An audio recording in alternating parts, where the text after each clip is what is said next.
One. Yeah. Hi everyone, it's Jackie here from the LGFA and we're on another Zoom call and we have three managers this afternoon who will be involved in the 2020 TG Cahill Championships from Donegal. Bottom right hand side of my screen is Maxi Curran with nice doors behind him, I have to say. Max, looking good. Daniel Moynihan from Kildare, bottom left, and top left is Donal Ryan, manager of Limerick. So we have one senior manager, one intermediate and one junior. Good to have you on, lads. How's all? Maxi, start with you. How are you getting on? All okay? Yeah, all good up here in the wild northwest. Just getting ready now for the club action to start of the weekend. So everybody's been waiting patiently to get going. So looking forward to that getting started. Yeah, it's good to have football back, Maxi, first and foremost. Oh yeah, very much for everybody. I think it's been a very long, whatever, 4 or 5 months now at this stage. People are starved at it, and the joy of having it out of the uncertainty is probably the greatest thing about it. People, there are a lot of doom days, participants out there that felt that there was going to be no football. So it was great that we got the bit of luck that it was going to come, and hopefully now it carries on and we get through the summer and get as far as our own championship come October. Hopefully, yeah, absolutely. Daniel, how's all in Kildare? Club starting back up soon? Yeah, all is good. The championship is starting on the 28th, so they're playing consecutive Tuesdays, starting with the junior and going into the senior. So the inter-county players are just delighted to get back onto the field and start playing again. So that's what the vibe is like up there. Just really looking forward to the start of the club season. Good stuff. And Donal, how's all in Limerick? Yeah, our championship's starting on the 26th of July, so yeah, it's good considering we didn't think we'd have any football this year. So you could see it even in the clubs, there's massive turnouts of training. They're all delighted to be back, to be doing something, whereas they thought they wouldn't be doing anything. So yeah, it's brilliant to have it all back. Good. Maxi, I'm going to come to you first on the senior draw. You're in Group 3 with Dublin and Waterford. Maxi, we've the elephant in the room. We'll get it out of the way first of all, right? There was seeded teams. So there was Cork, Galway, Dublin, Mayo were seeded. Three provincial champions and one notable absentee wasn't a seed and was a provincial champion. So Maxi, just and be as honest as you can, absolutely no problem whatsoever with that. Your thoughts on that? Obviously there was Cork, Galway and Dublin were the seeded teams who were provincial champions, and then Mayo were as well. What were your thoughts on it, Maxi? Well, I think it was more kind of shock, I suppose. First of all, the way that the way it was kind of done, but I have to say, whatever about the four provincial winners or the four semi-finalists, whatever it was, I think the general consensus, and from speaking to a lot of managers, that it just should have been an open draw. There should have been no seeding.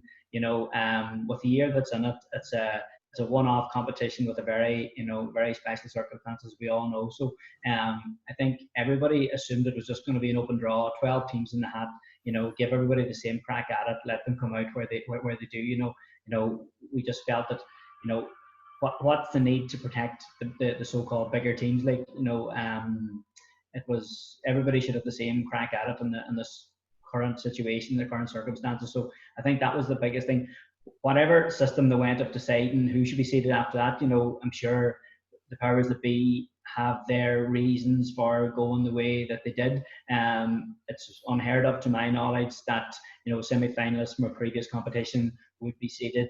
It's always been the provincial champion. So we're completely in the dark as to why that was abandoned. We haven't had that explained to us, and look, it's done now, and it's no big deal.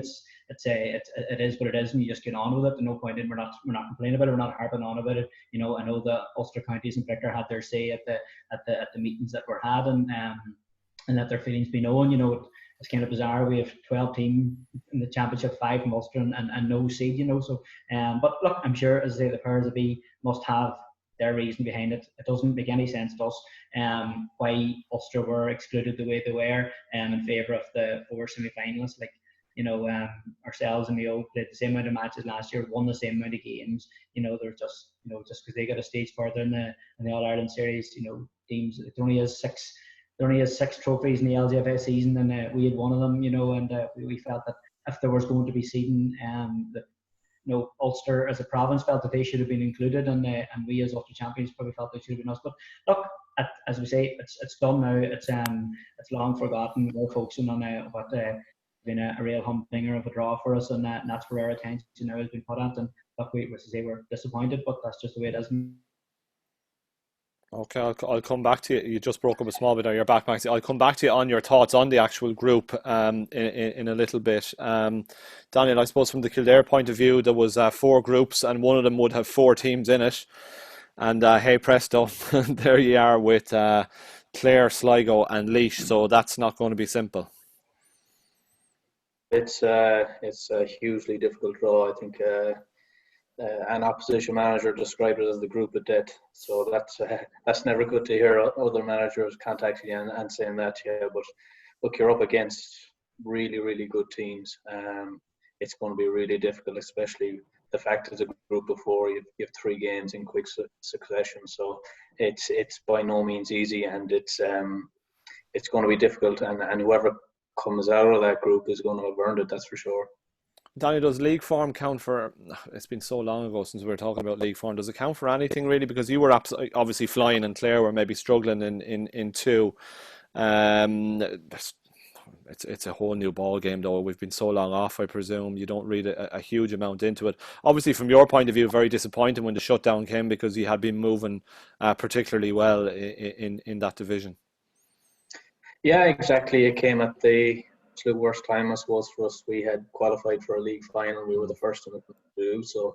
So to come off the back of a very hard-fought win against Roscommon, and then have the season kind of ended, league season, if you like, by COVID, it was difficult for us to take, considering, I suppose, like any other county team, we've been up and running since November, and the aim was to do really well in the league, and we did that. So you have to get over that disappointment. I think our crew obviously were quite annoyed by it, but what can you do about it? You just have to move on and start looking towards the championship, and that's what we've already started to do. Just to start thinking about the big games that are ahead of us, and starting with Clare, which is going to be an absolute massive game for us. And like you said, Clare in Division 2 playing senior teams, they've been up against it. They've had a tough run of it, but that'll make them a better team, I'm sure, and they're going to be very difficult for us first day. And you remember last year in the quarter-final when Tip met Clare, Clare probably gave Tip their sternest test of the year. They didn't Tip at a tough game against Meath in the final as well, of course, but that Clare game was particularly tight. Donal, you're in with Limerick are in with 2 Ulster teams, Derry and Antrim. What were your thoughts on the draw when the canisters were pulled out? Yeah, we originally had Antrim anyway on our side of the draw. Derry, I know Paul Hessian's back with him this year, and Paul did a great job with him there in 2017, got him to the All-Ireland Junior final, and were unlucky, I thought. I know they drew the David Fermanagh, but they were beaten in the replay, but he plays a nice brand of football, nice style of football, so Paul will be an opposition to look at. Antrim, I'm led to believe, are doing massive work the last few years at underage, so they're building on that. So, look, 2 strong opponents. We know who we're facing, so it's in our own hands. We're running a rebuilding process in Limerick at the moment. We went with a young squad. We decided to try and build for the future. And so that's, like, the league for us was just going out playing games, and unfortunately we had big plans for the window when we had no football, because in Munster, unfortunately, we have 4 senior teams and 1 intermediate team, so we've no Munster Championship or anything like that. So we had a huge gap from March to originally July the 18th to 19th. We'd planned to do a good bulk of work with the girls, but look, everyone's in the same boat, so we'd all be back in the 14th of September, 15th of September, whatever. So everyone's starting from afresh. Look, at least the girls are back with their clubs, they're playing, they're training, they're getting a bit of football. So they won't be raw coming back anyway. So it's a small bit of a plus side. Okay, I guess some of the girls know what it's like to win an All-Ireland, and some of them obviously know then what it's like to unfortunately suffer relegation back. Donal, so there must be a lot of motivation in that squad to get back to bounce straight back up as well. Yeah, 100%, because it's huge. Look, there is a big gap, even like what Maxi was saying a while ago. Like a few years ago, there was just a few counties. Now every county's pushing up and willing to compete and can compete. Like last year, Donegal beat Dublin in the league, so few years ago probably wouldn't happen, but these teams are doing it now and everyone's coming up. So for us, we want to get up and play the better teams. We'll get better from it, and as a whole, it'll be better for us. Get up there with the Clares and even for the Munsters, push on towards all those teams. That's what we're looking to do. It'll take time, but that's the plan anyway. Maxi, just coming back to you on the draw itself, Dublin and Waterford in your group. Donal mentions that game at Croke Park last year in the league against Dublin, and you performed particularly well on that occasion. But look, it was the first game of the season, and I'm sure you're not putting a huge amount of stock on that being the realist that you are. A more general question, how do you manage a time like this? Because it's obviously unprecedented. We've never gone through anything like this before. You certainly haven't in a long and distinguished coaching career. So how have you managed to keep the girls motivated, and how have you managed to plan towards, for what, as you rightly said right at the top of the piece, for a while we didn't know whether we'd even be back. How do you manage to deal with all of those factors and conundrums? Well, I think, at the very start, we were kind of hoping, well, like, Jesus, this might be, a couple of weeks, a month, maybe 6 weeks, that was kind of everybody's hope. Nobody really envisaged how severe the situation was going to become. And a lot of people were kind of making plans, in the short term. And then it kind of became apparent that it was going to be a wee bit longer. And I think then we all discovered the joy of Zoom, and everybody came up with all these innovative and creative ways to use Zoom. We actually decided not to go anywhere near Zoom. We felt that there was probably too much uncertainty, and anything that we might have done in that period may have been lost anyway. So we made the decision that we weren't going to involve the girls at all or engage them until we had a wee bit of a sideline in front of us as to what might happen. So whereas a lot of teams would have started Zoom, and look, I know some teams are out 3 and 4 nights a week on Zoom, and quizzes and training programs and Pilates and yoga and all this kind of thing. We actually didn't do anything. We just made a conscious decision that, look, we'll just give people a break here and hold fire, and hopefully by the time there is, as I say, something in the horizon, that there'll be a wee bit of freshness from that. The last thing we wanted was to start something, go at it hard, and then have to abandon ship, which I think a lot of teams did. So I suppose it was a calculated risk, and I think in hindsight it was probably one that a decision I'm glad I took.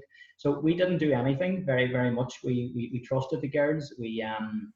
We gave them, conditioning programs to try and follow and just keep themselves ticking over, but we didn't do anything collective as a group.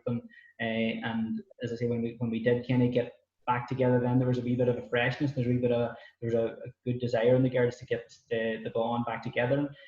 I think that's something that's really lost in all of this. That I have discovered, as I say, when you compare the time of the county boys, the county girls, like there's a very different bond between county lady footballers and county men footballers. Like, men will finish their season August, September, and they're all the best of buddies, but some of them mightn't hear tell of each other until the following January. It's not that they'll have fallen out, but just boys being boys, and by their nature, we just don't, connect the same way as girls do. And I think the connection between lady footballers is huge and is really, really, really important to them. A lot of girls that decide to devote their life to county football and just elite sport at any game, they, in a way, they kind of isolate themselves from their peer group, because socialization is such a big thing for teenage girls and girls in their 20s. But with the level of seriousness that's now come with county football, girls are making a decision: do I,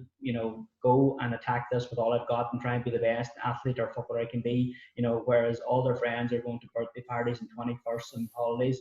Like, the county footballers don't do that. They give that all up, and they find their new peer group and their fellow county players, and they make friends and new friends within that. They're, if you want to call them, like-minded souls. And I think that's one of the saddest things for me, for the county girls at the minute, that they're being really deprived of that, that bond, that friendship, and and this thing about the block and training, and they're not supposed to get together. And like, I have great sympathy for them, and for that, and I think that's kind of been lost of it.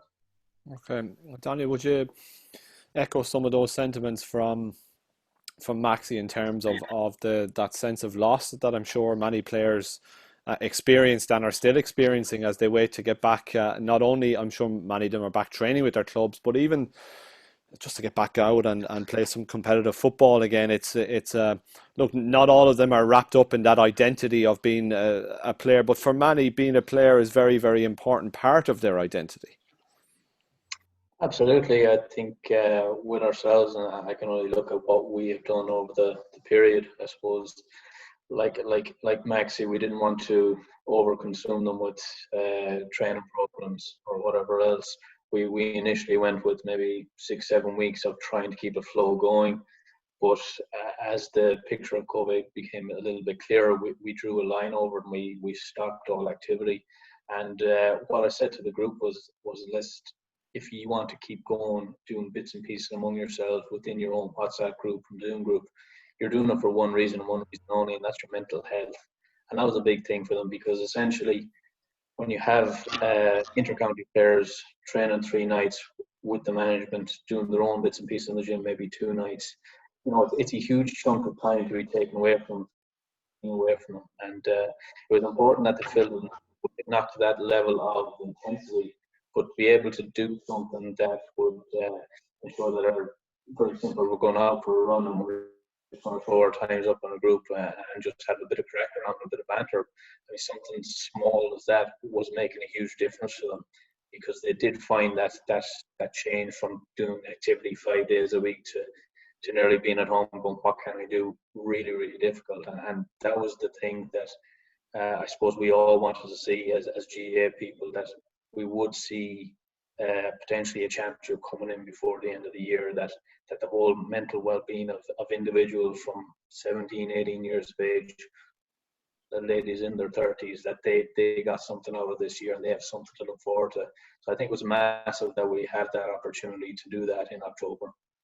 And Donal, they're competitive by nature, and I'm sure when you talk about players of this caliber and at the level that they're operating at, there's not many of them are going to come back in poor condition onto an inter-county panel. Yeah, again, look, I echo what the two lads were saying there.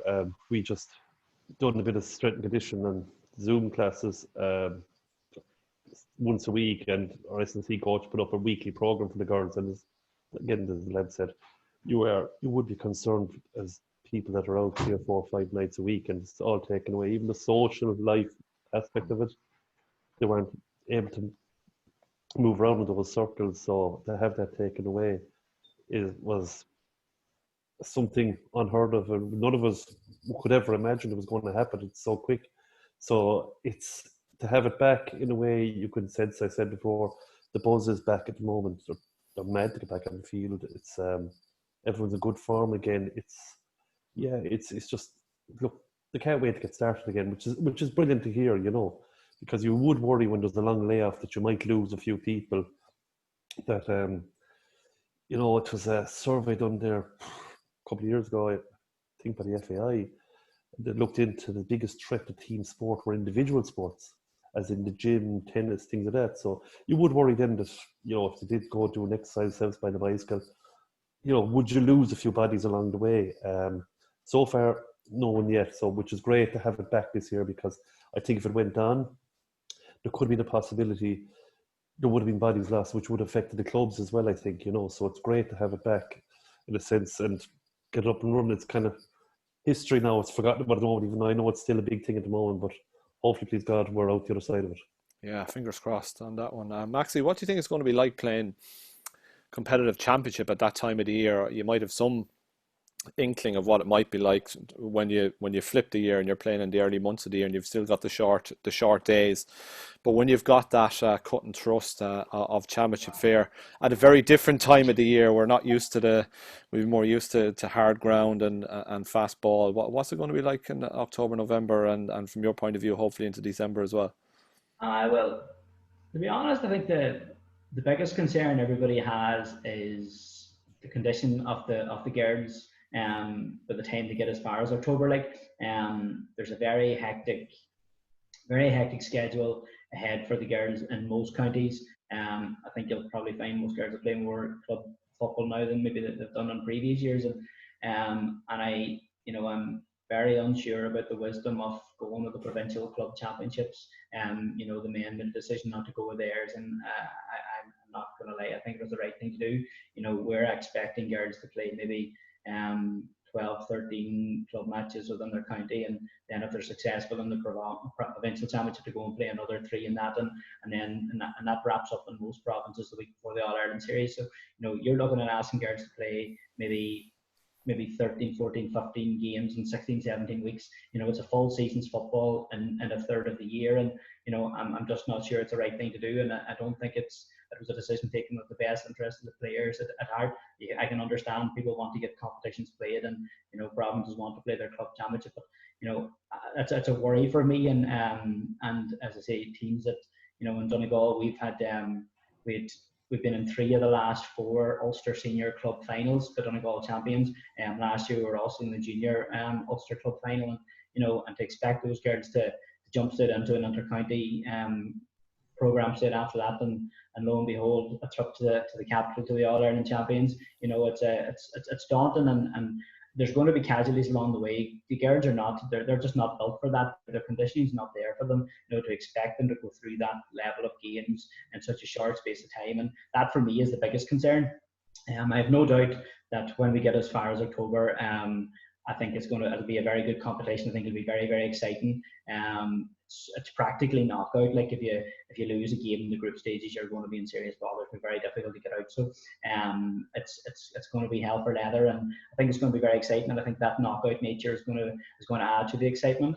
I think the fact that people are coming in cold, people won't really have had a chance to see what other teams are like, or size anybody up. It's just going to be in at the deep end, and I say it's going to be hell for leather. So that's going to be exciting. I think everybody's really looking forward to it. And in fairness, the quality of pitches nowadays, through most counties, there's 3 or 4 pitches that are in condition all year round. So I think that maybe the weather might be very favourable, but the pitches should be okay. And I think there'll be just that much of an appetite and hunger in the girls to get going at that stage. You'll have a very full-blooded championship, but as I say, I'm just concerned that counties will lose players because of the sheer volume of games that have been asked to play. And I think the men got it right. They decided to abandon the club championship for 1 year and let counties have a good crack at their own and get plenty football played, and give them maybe a 3 or 4 week run into the inter-county season. And I think we're not being given that chance. Like I say, there's going to be county players in every county that are going to be joining up with a county team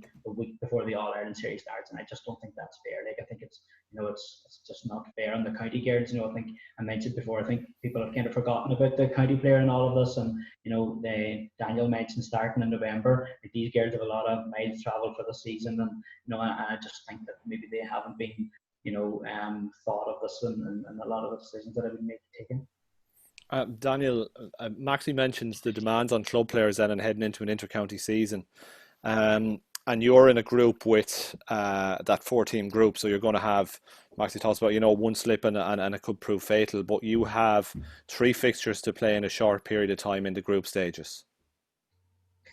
Yeah, it's obviously something I've mentioned already, the fact that we have those 3 games in quick succession, whereas the other 3 groups obviously only have 2 games. So for me, they're probably at more of an advantage, because like what Maxi said, we'll have players involved at the interprovincial level. We'll have players that will be playing their club football up to a county final.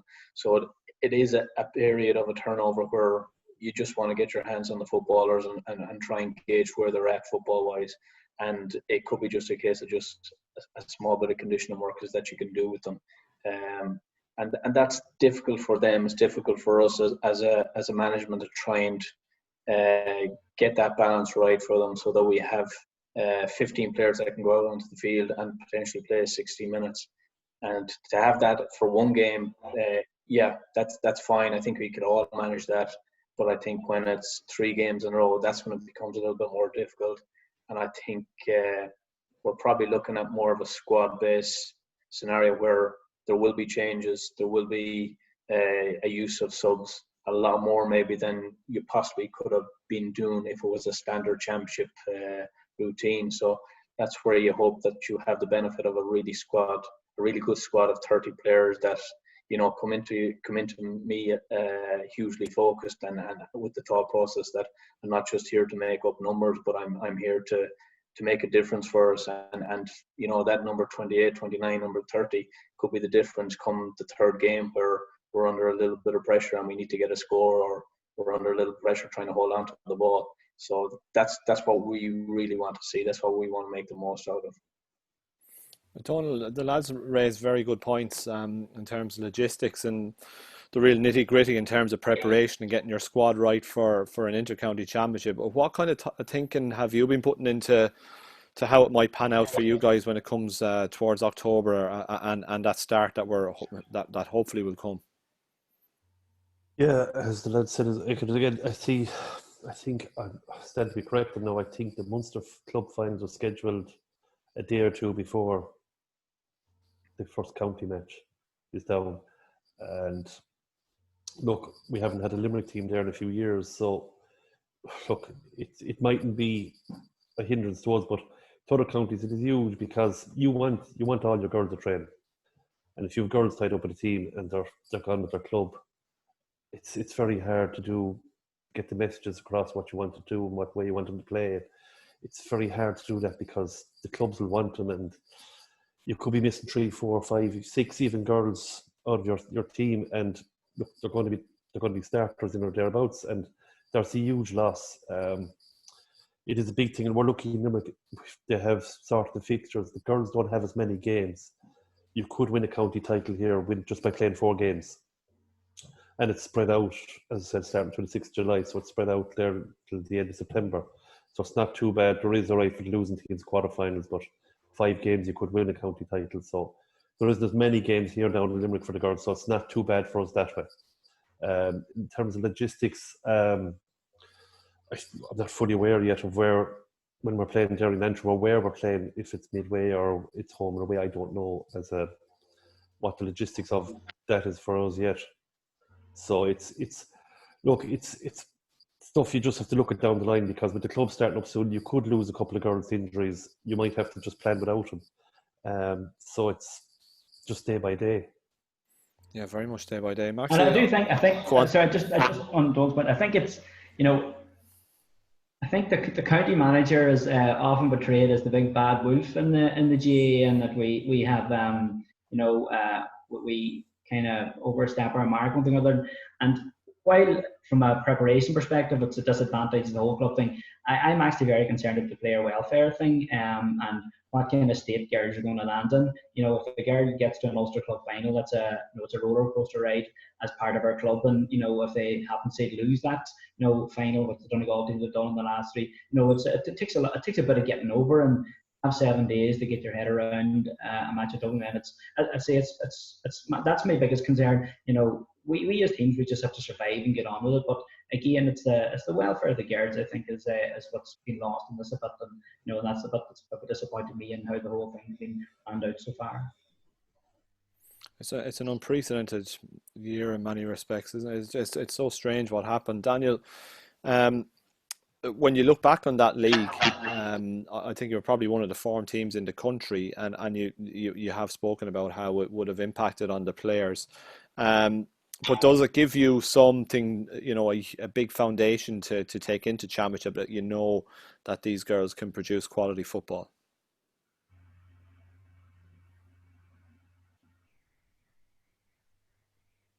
Who's that for?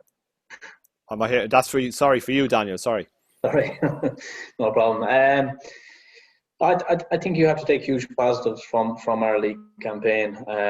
When I spoke to our group, I suppose after we qualified for the league final, I mentioned that we had won games in many different various ways. And previously, I suppose with this group and with the county of Kildare, it was a case where we performed really well for a day and then we performed quite poorly the next day. We had very little consistency in what we did. So the fact we put together 5 wins against 5 really tough teams spoke volumes for where we were and what we were doing from the work that we did way back last November. So I think you can't really disregard what happened all those months ago. I think if we reiterate to the players how they played and how they won those games and how they had to scrap and fight for them. You have that kind of self-belief, and if you have that self-belief going into a championship game, it definitely is something that's a real big plus for you, and it can only guide you over the line as best as possible. So I suppose myself as a manager and the management team, we will hark back to those days where we had those tough wins, whether it was home or whether it was away, and hope that can bring us forward to come in championship. Lads, I wish you well. Some interesting topics raised and some good discussion points, and I'm sure we'll be in touch as we look forward to getting back our season, or some of it anyway. So we'll be underway in October with the TG Car Championships for 2020. In the meantime, lads, look after yourselves and stay safe and stay well, and we'll be in touch in the not too distant future. Really appreciate your time today, lads, because I know you're busy, man. Thanks a million. Thanks, Jack. See you later.